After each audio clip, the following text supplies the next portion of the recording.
Cette vidéo vous est présentée par la boutique lilojeu.ca, un service personnalisé par une équipe de passionnés d'ici.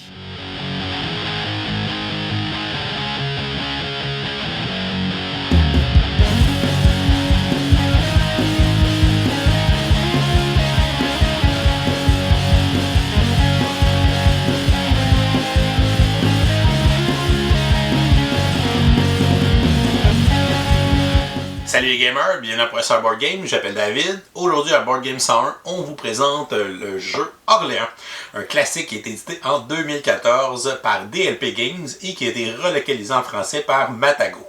Le jeu est distribué au Québec par Elo Games. C'est un jeu de l'auteur Rainer Stockhausen qui se joue de 2 à 4 joueurs, mais la nouvelle édition qu'on retrouve en magasin se joue de 2 à 5 joueurs et les parties vont durer environ 90 minutes. Le but du jeu est de marquer le plus de points. On est dans un jeu euro de bag building, donc on va construire un sac de jetons, des jetons qui vont représenter différents personnages dans notre royaume médiéval, et on va au fur et à mesure de la partie faire des actions avec ces jetons-là pour nous permettre d'avancer sur des pistes, de progresser et de recruter de nouveaux villageois, donc des nouveaux jetons qu'on pourra ajouter dans notre sac. C'est comme le principe du deck building, sauf qu'au lieu d'utiliser des cartes, ce sera des jetons qu'on va placer dans un sac.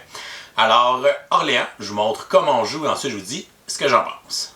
On va installer une partie pour 2 joueurs. Premièrement, on va placer le plateau principal au milieu de la table et sur celui-ci, on va aller placer les réserves de jetons personnages neutres à leurs emplacements respectifs. Selon le nombre de joueurs dans la partie, on va retirer un certain nombre de chaque sorte de jetons personnages. Pour notre partie à 2 joueurs, on va retirer 4 jetons fermiers, 4 jetons artisans, 4 jetons commerçants, 4 jetons bateliers. On va retirer 6 jetons moines, 6 jetons chevaliers et 6 jetons d'érudits. On va aussi retirer 12 jetons marchandises au hasard et on va distribuer le reste des jetons sur la carte de façon aléatoire sur tous les emplacements qui sont sur les routes selon le nombre de joueurs. Donc dans notre partie à 2 joueurs, on va ignorer les emplacements où il y a un 3 ainsi que ceux avec un 4. Et une fois toutes les cases de la carte remplies avec des jetons marchandises, on va placer les jetons restants pour former des réserves sur le côté du plateau principal. On va aussi se former une réserve avec les jetons de technologie. On va ensuite placer des jetons de citoyens à certains endroits précis sur le plateau principal. On en a un dans la piste des bateliers, un dans la piste des chevaliers. On en aura 3 dans la piste de développement dans le bas du plateau principal. Et finalement, on en aura un qui sera placé dans le haut de la carte. On va prendre les tuiles événements, on va mettre de côté la tuile blanche, on va mélanger toutes les autres tuiles pour former une pioche et on va placer la tuile blanche sur le dessus de la pioche événement. Ce sera l'événement pour la première manche de la partie. À côté du plateau principal, on va aller placer le plateau des actes de bienfaisance et on va placer sur celui-ci 8 jetons citoyens aux emplacements indiqués. On va placer les tuiles de lieu niveau 1 et niveau 2 sur la table et on va se faire une réserve avec les jetons de pièces. Chaque joueur va se choisir une couleur et va recevoir son plateau personnel à sa couleur. Il va se prendre un sac de tissu. Il va recevoir une tuile aide de jeu, son pion marchand, ses comptoirs, ses cubes à sa couleur et il va commencer la partie avec 5 pièces. On va avoir aussi 4 personnages de départ à notre couleur. On aura donc un fermier, un artisan, un commerçant et un batelier. Nos 4 jetons personnages vont commencer sur les emplacements de notre marché, de notre plateau personnel, et on va aller placer nos 7 cubes à notre couleur au début de chacune des pistes personnages du plateau principal, ainsi qu'un cube sur la piste de développement dans le bas du plateau principal. On va aller placer notre pion de marchand sur la ville d'Orléans sur la carte du plateau principal, et on va donner au joueur le plus jeune la tuile premier joueur. Une partie d'Orléans se joue en 18 manches de jeu. À chaque manche, on va retourner une tuile événement qui aura un effet sur tous les joueurs. Ensuite, les joueurs pourront piocher un certain nombre de jetons dans leur sac pour les placer sur les cases marché de leur plateau personnel. Ils vont ensuite prendre ces jetons personnages et aller les positionner sur des emplacements d'action correspondants de leur plateau personnel. Et lorsqu'un emplacement sera rempli au complet, ils pourront l'activer et ainsi gagner le bénéfice de l'emplacement qui va leur permettre notamment de progresser sur les différentes pistes personnages et de gagner de nouveaux jetons qu'ils vont ajouter à leur sac. On pourra aussi progresser sur la piste de développement dans le bas du plateau. On pourra déplacer notre pion marchand sur la carte pour établir des comptoirs dans les différentes villes, ainsi que de ramasser des jetons de marchandises. On pourra aussi envoyer des jetons de personnages sur le plateau des actes de bienfaisance pour tenter de compléter les objectifs et de gagner des jetons de citoyens qui seront des multiplicateurs de points de victoire à la fin de la partie. Après les 18 manches, le joueur qui aura marqué le plus de points sera déclaré vainqueur. Chaque manche se sépare en 7 phases, telles qu'indiquées sur la tuile aide de jeu. Regardons tout d'abord la première phase, qui est la phase sablier. On va donc retourner face visible la première tuile du paquet carte événement et on va la lire. On n'appliquera pas immédiatement les effets de la tuile événement, on fait juste la retourner et la lire à voix haute pour que tous les joueurs soient au courant de ce qui va se passer dans la phase événement, qui est la phase 6, qui est plus loin dans la manche. La seule exception à cette règle est justement l'événement de pèlerinage, comme celui qu'on va retourner à la première manche, qui dit qu'on ne peut pas recruter de jetons de moine durant cette manche. On passe ensuite à la deuxième phase qui est le recensement. On va regarder où se positionnent les joueurs sur la piste fermier du plateau principal et le joueur qui est le plus en avance va gagner une pièce de la réserve. Le joueur qui est le moins en avance, lui, va perdre une pièce et devra la payer à la réserve générale. Par contre, dans une partie à 2 joueurs, on n'aura pas l'effet qui fait enlever une pièce, on aura seulement la récompense à celui qui est le plus avancé. Si jamais les joueurs sont à égalité, comme c'est le cas au début de la partie, à ce moment-là, personne ne va recevoir de pièces. On passe ensuite à la troisième phase, qui est la phase partisan. Cette phase va se jouer de façon simultanée. Les joueurs vont aller piocher un certain nombre de jetons de personnages dans leur sac et vont ensuite les placer sur des emplacements libres dans la section marché dans le bas de leur plateau personnel. On peut sauter cette phase de jeu à la première manche de la partie puisque nos 4 jetons sont déjà positionnés dans notre marché et il n'y a pas de jetons dans notre sac lors du début de la partie. Par contre, à partir de la deuxième manche, on va effectuer cette phase. Le nombre de jetons qu'on va piocher va dépendre de notre progression sur la piste des chevaliers. Au début de la partie, tous les joueurs piochent 4 jetons, mais plus on progresse sur la piste des chevaliers, on va éventuellement pouvoir piocher 5, 6, 7 ou même 8 jetons. On ne peut pas piocher plus de jetons personnages qu'il y a de place libre dans la zone marché de notre plateau personnel. On passe ensuite à la quatrième phase qui est la phase organisation. Cette phase aussi va se jouer de façon simultanée. Les joueurs vont pouvoir prendre les jetons personnages qui sont dans leur marché et aller les positionner sur des cases qui correspondent aux différents jetons sur les emplacements de leur plateau personnel. On ne peut pas placer plus d'un jeton sur chacun des emplacements de notre plateau personnel et on doit toujours y placer le personnage correspondant. Par contre, plus tard dans la partie, on va pouvoir recruter des jetons de moine qui sont des jokers. Ils peuvent donc remplacer n'importe quel autre jeton personnage. Mon joueur pourrait par exemple placer son fermier à cet endroit-là, pourrait aller placer son artisan ici, son batelier ici et je pourrais aller placer mon commerçant à cet endroit. Les joueurs ne sont pas obligés de placer tous les jetons personnages de leur marché sur des emplacements de leur plateau. On peut décider de laisser certains jetons dans le marché, mais ça nous fait moins d'espace vide à ce moment-là pour piocher des nouveaux jetons à la prochaine manche. Lorsque tous les joueurs ont terminé de positionner leurs jetons sur les emplacements de leur plateau personnel, on va passer à la cinquième phase, qui est la phase d'action. Et c'est une phase qui va se jouer à tour de rôle en commençant par le premier joueur. Les joueurs vont jouer à tour de rôle dans cette phase et ils vont devoir effectuer soit une action ou passer leur tour. Évidemment, si on passe son tour, on ne pourra plus exécuter d'autres actions dans cette manche. Donc, mon joueur pourrait activer l'emplacement village de son plateau personnel comme action, ce qui lui permettrait d'aller recruter soit un jeton de batelier, un jeton d'artisan ou un jeton de marchand et de progresser sur la piste correspondante de ce personnage et de gagner les bénéfices de la piste. Lorsqu'on active un emplacement pour effectuer une action, on va retirer tous les jetons qui étaient à cet emplacement-là et on va aller les replacer à l'intérieur de notre sac. Tous les emplacements qui sont dans la section gazon de notre plateau personnel sont des emplacements pour nous permettre de gagner des nouveaux jetons personnages. Au château, on peut gagner des jetons de chevalier. À la ferme, on peut gagner des jetons de fermier. Au village, comme on vous l'a déjà dit, on peut gagner soit des bateliers, des artisans ou des commerçants.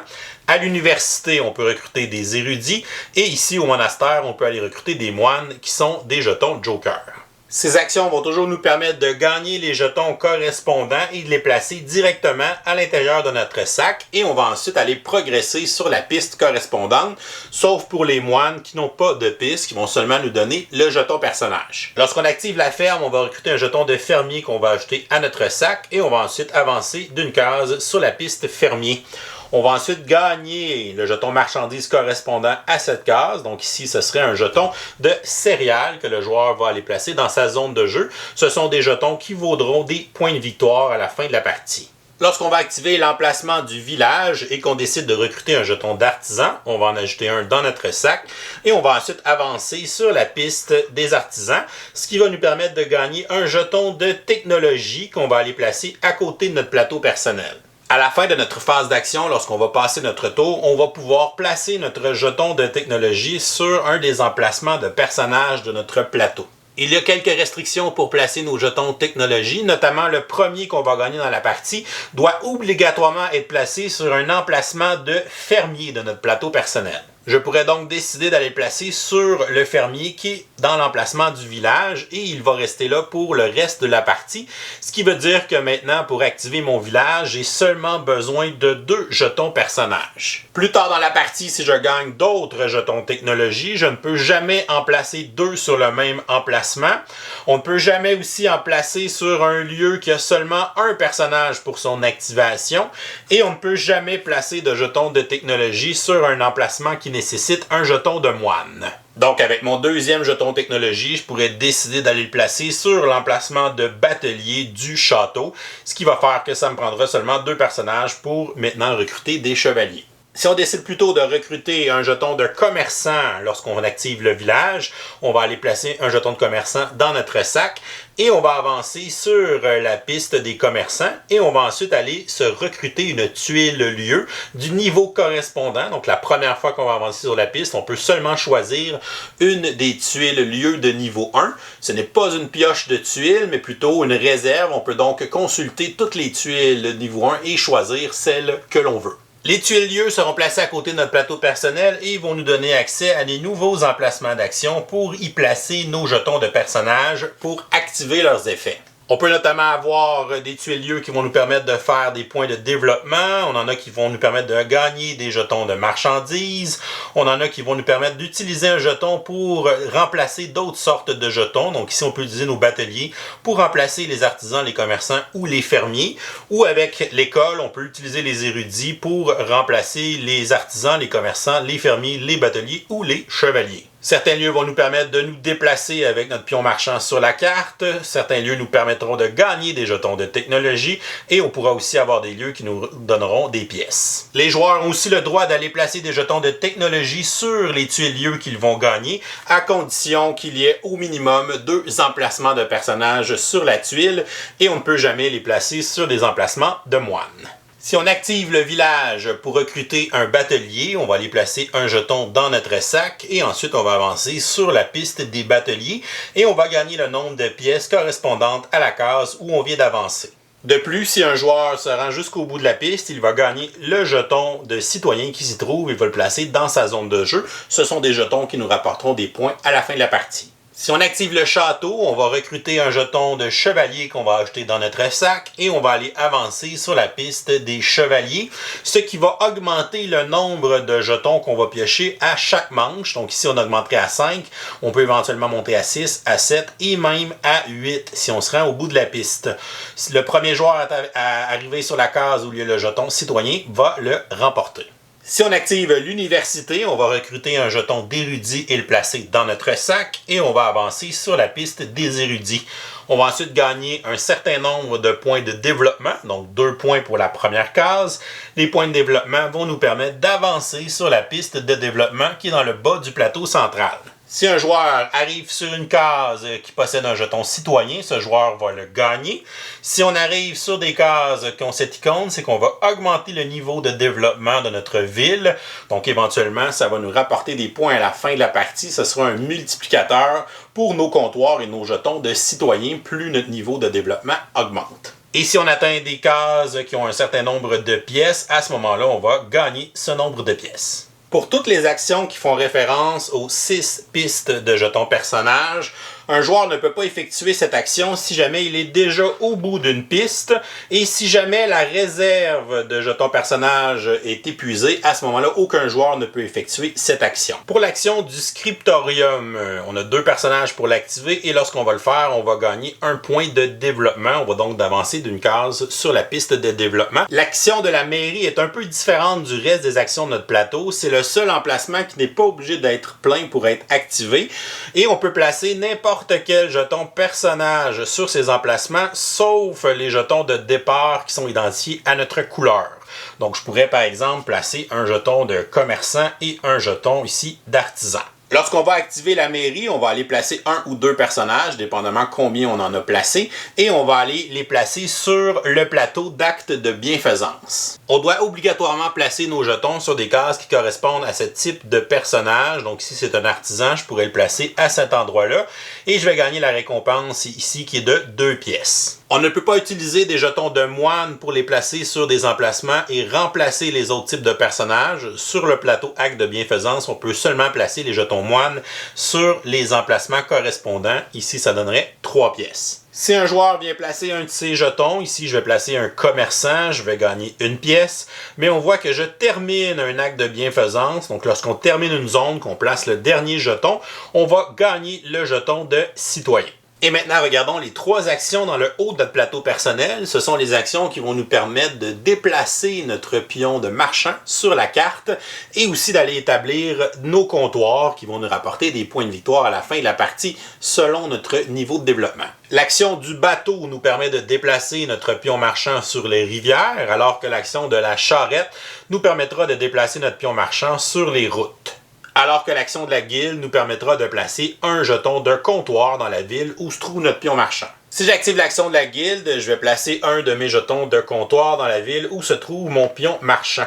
Il y a limite d'un seul comptoir dans chacune des villes du plateau, sauf la ville d'Orléans, qui est la ville de départ, où chaque joueur peut y construire un comptoir. Si j'active l'action du bateau, je peux me déplacer à une ville adjacente en utilisant une rivière.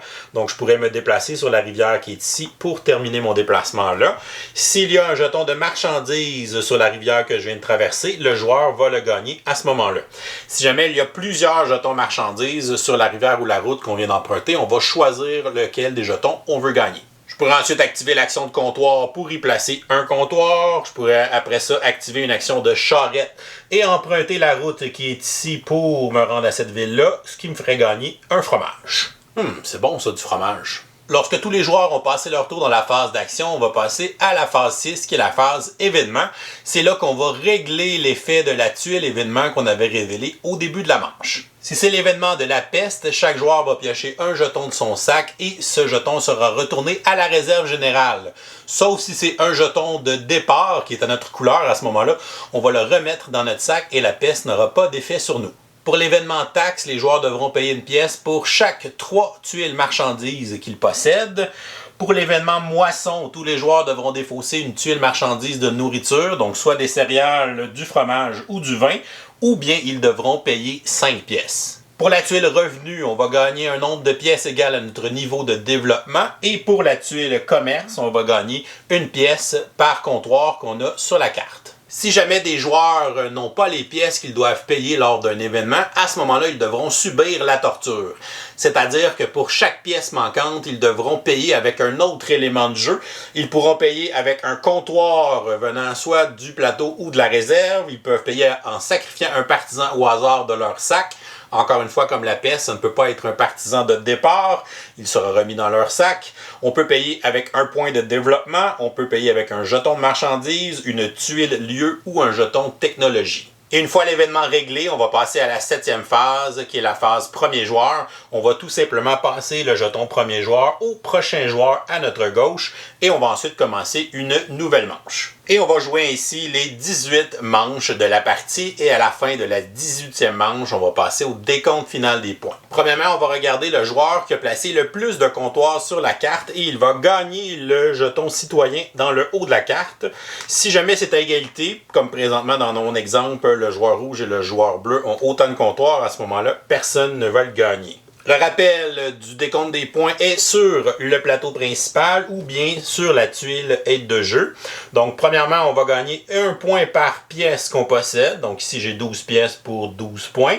On va ensuite avoir les valeurs de points de nos jetons marchandises. Donc, les jetons de céréales valent 1 point chacun, les fromages 2 points chacun, le vin 3 points chacun, la laine 4 points par jeton et finalement 5 points pour les tissus. Ensuite, on va compter le nombre de comptoirs qu'on a réussi à placer sur la carte. On va additionner cela au nombre de jetons citoyens qu'on a gagnés. Donc, j'ai placé 7 comptoirs sur la carte. J'ai 3 jetons citoyens, donc 7 plus 3 égale 10. Et je vais multiplier cette valeur par mon niveau de développement. Donc, selon où on est rendu sur la piste de développement dans le bas du plateau principal. Disons que j'ai atteint le niveau 4 de développement. Donc, 4 fois 10, ça va donner 40 points. Et le joueur qui aura le plus de points sera déclaré vainqueur. Si jamais on a une égalité, c'est le joueur qui est le plus loin sur la piste de développement qui va départager l'égalité. Et voilà, c'est comme ça qu'on joue à Orléans. Je vous reviens avec mon opinion personnelle. Qu'est-ce que je pense de Orléans? On va regarder les côtés positifs pour commencer. C'est un jeu de back building, donc le sac est une composante assez importante. Les sacs sont très grands, donc c'est vraiment le fun parce qu'il y a beaucoup de place pour aller placer notre main, mélanger nos jetons et tout ça. Donc un beau grand sac, ça c'est toujours le fun comme composante dans un back building parce qu'évidemment il y a ce côté-là tactile et si le sac est trop petit, bien, des fois justement ça laisse une petite impression moins le fun au niveau de la sensation du toucher. Ensuite, pour le gameplay, c'est un jeu qui est relativement simple, même si je dirais que c'est un jeu intermédiaire ou un jeu initié, appelez ça comme vous voulez. Il n'y a pas beaucoup de pages de règles dans le livret, qui est d'ailleurs bien édité, donc belle structure dans le livret, c'est clair, c'est facile. On a aussi des petits glossaires à la fin avec les tuiles événements, les tuiles de lieu, donc on peut se référer à ça pour trouver facilement les informations. Fait que très bon livret d'instructions pour Orléans.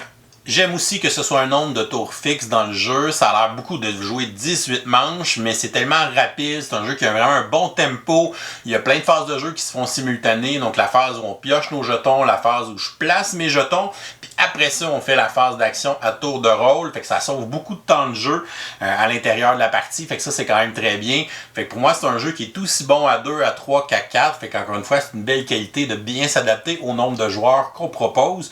Fait que ça, c'est une autre force pour Orléans. Le backbuilding est au cœur du jeu et j'aime beaucoup le contrôle qu'on a, autant sur ce qu'on veut ajouter dans notre sac que ce qu'on veut enlever.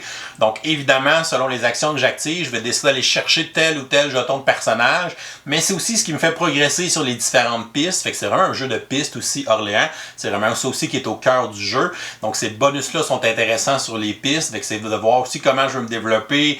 Puis aussi, plus je me développe dans un axe ou dans une piste, bien, plus j'ai de jetons de cette sorte-là. Fait qu'il faut que j'ai de la place pour les mettre, ces jetons-là. Il faut que j'ai aussi des fois des bâtiments, des tuiliers que je vais aller chercher qui sont en lien avec les personnages que j'ai recrutés. J'aime que les tuiliers, tu as le choix de tout ce qui est dans la pile. Fait que tu vas vraiment choisir celui que tu veux, celui qui va utiliser les personnages que tu as le plus ou qui donne les effets que tu as besoin. Fait que tu peux vraiment adapter ta stratégie selon les lieux que tu vas aller recruter dans ta partie. Fait que ça, c'est vraiment intéressant. Il y en a beaucoup. Fait que tu as beaucoup de choix. C'est peut-être un petit point que justement à ta première partie, c'est comme trop de choix, tu sais pas trop quel prendre, tu sais pas trop comment t'enligner. Mais une fois que tu as joué quelques parties, ben justement, c'est ça qui est intéressant, c'est d'aller voir quel lieu je vais aller recruter, puis de la façon que je veux monter mon sac. J'aime aussi comment on peut épurer notre sac facilement. Je vais juste envoyer des gens à la mairie et ces jetons-là seront placés à la mairie. Et en plus, ça me donne des récompenses. Donc, me débarrasser de jetons que je veux plus ou de contrôler les jetons que je veux sortir de mon sac, ça me donne des récompenses. Et c'est même une façon d'aller chercher les jetons de citoyens qui peuvent valoir quand même pas mal de points à la fin de la partie si je termine une rangée dans l'acte de bienfaisance. Fait que ça aussi, ça rajoute un petit côté compétitivité avec les autres joueurs. Je dirais que c'est la seule partie du jeu où il y a un peu d'interaction, c'est d'aller chercher ces jetons citoyens-là avant les autres joueurs. On peut même avoir du contrôle sur nos jetons sans les envoyer à la mairie, dans le sens que des emplacements que j'active plus, je peux quand même laisser des jetons sur ces emplacements-là. Comme ça, ces jetons-là ne sont plus dans mon sac, ce qui va me permettre d'aller piocher des jetons qui sont meilleurs ou différents, ou d'aller justement avoir plus de chances de sortir mes moines qui sont des jokers, qui vont me donner plus de versatilité. Fait que ça, c'est très chouette aussi, le fait de pouvoir laisser des jetons sur des emplacements et qu'on n'est pas obligé d'activer les emplacements à notre tour de jeu. Donc un emplacement qui est plein, c'est pas vraiment optimal de le faire ce tour-là. Je peux attendre à l'autre tour de jeu pour l'activer, ce qui fait aussi que ces jetons-là vont rester sur mon plateau et je vais avoir à piger dans les jetons restants dans mon sac. Sa structure de back building est un peu différente des back building classiques ou plutôt des deck building, c'est-à-dire qu'on ne remélange pas nos jetons une fois que notre sac est vide. C'est seulement quand on active des emplacements qu'on retourne les jetons dans notre sac. Et comme je disais tantôt, ça nous donne beaucoup de contrôle, donc je trouve que c'est une belle dynamique. Ça fait différent aussi de devoir vider notre sac et d'utiliser tous nos jetons. Donc on peut vraiment beaucoup jouer avec les statistiques puis comment on veut gérer les jetons dans notre sac et avoir le plus de chances de piocher nos meilleurs jetons. Pour les côtés négatifs, je vous avouerai que si je vois la boîte d'Orléans sur une tablette dans un magasin et j'ai aucune idée c'est quoi, je vais vraiment pas le regarder, je vais vraiment pas l'acheter. Je trouve tellement que le visuel dans le jeu, il est laid, il est désagréable. C'est pas ça qui me donne le goût d'y jouer. Et je vous dirais que le matériel aussi, la qualité des jetons en carton, elle est correcte, mais sans plus. Et comme c'est un jeu de back building, c'est le fun d'avoir un côté tactile, une sensation tactile quand on mélange nos jetons dans notre sac. Ben, des petits jetons de carton, c'est moins agréable à ce moment-là.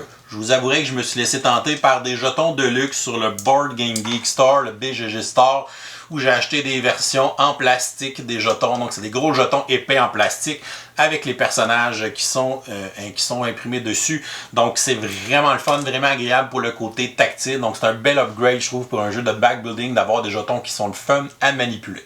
Le visuel, ça fait très euro classique, là, ça fait très jeu beige, donc quand on rit un peu des jeux euro qui sont beige, là, je pense qu'Orléans, c'en est un très solidement. Et évidemment, le thème un peu plaqué de la ville médiévale, d'aller se promener avec un marchand, tout ça. Donc, c'est des choses qu'on a vues 10 000 fois et qu'on n'est pas nécessairement très investi dans le thème en y jouant. La mise en place du jeu est un peu longue, donc le fait de placer toutes les ressources sur la carte, sur les différents emplacements, on a aussi à placer les jetons, tout ça, d'enlever un certain nombre de jetons, dépendamment du nombre de joueurs. Il y a quand même beaucoup de petites manipulations à faire avant de pouvoir commencer la partie. Ceux qui aiment les jeux très interactifs, c'en est pas un du tout, donc il n'y a à peu près pas d'interaction dans le jeu, sauf sur le plateau des actes de bienfaisance, puis c'est quand même assez mineur.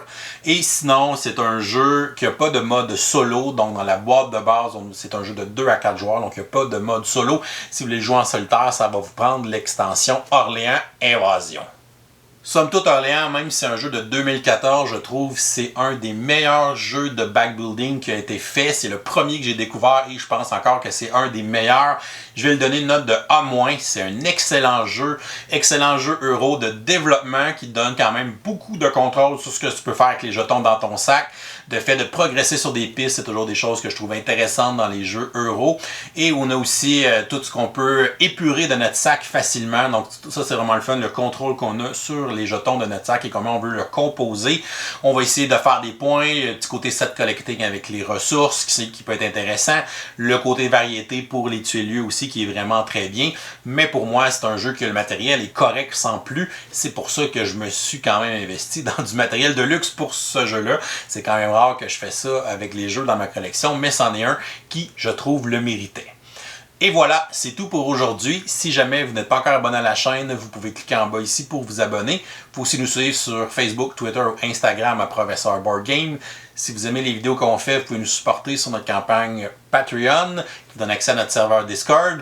Et si jamais vous voulez qu'on vous présente les extensions d'Orléans, vous pouvez nous laisser un commentaire sous la vidéo, ou bien le nouveau jeu de Roll and Draw, de Draw and Write Orléans Jeanne d'Arc. Donc si vous voulez qu'on vous présente ça aussi, vous pouvez nous laisser des commentaires. C'est des jeux qu'on est en train de découvrir récemment. Donc je vous souhaite une excellente fin de journée et continuez bien.